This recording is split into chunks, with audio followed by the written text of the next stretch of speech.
Сәлем, баршаңызға каналыма қош келдіңіздер. Бүгін менде рецептте жусай мен жұмыртқамен дайындалатын чебуректердің рецепті міндетті түрде жасап көріңіздер және каналыма тіркелуді ұмытпаңыздар.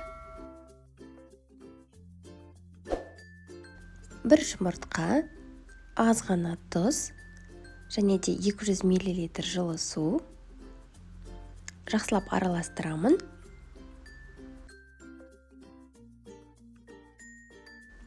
Үш 400 граммдай ұн кетеді. Жақсылап араластырамын, болмаса қолмен де илей берсеңіз болады. Қолмен илеу барысында қолға жабыспайды, кішкене қаттылау болып илену қажет.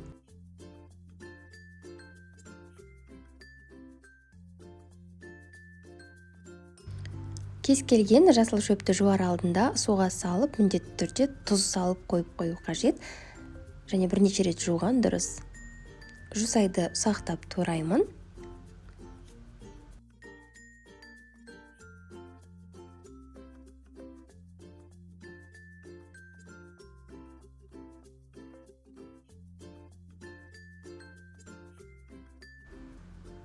Келесі аз ғана майға, қыздырылып тұрған майға 4 жұмыртқаны пісіріп аламын.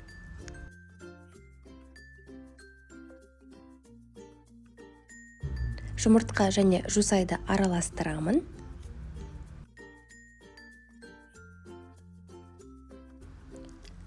Аз ғана қара бұрыш, және де кез келген бұрыштың түрін қоссаңыз болады. Тұз міндетті түрде қосыңыз. Және де біздің начинкамыз ішіндегі салмасы кішкене де дәмдірек болу үшін 2 қасық су қосқаныңыз дұрыс. Енді қамырымызды илей береміз.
Қыздырылып тұрған отта 2 жағынан пісіріп аламыз.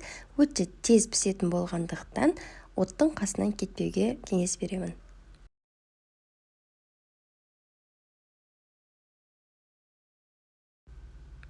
Бумажный полотенцеға түсіріп аламын барлығын. Дастарханға береміз. Мінекей біздің чебурекіміз дайын, міндетті түрде жасап көріңіздер. Келесі кездескенше сау саламат болыңыздар.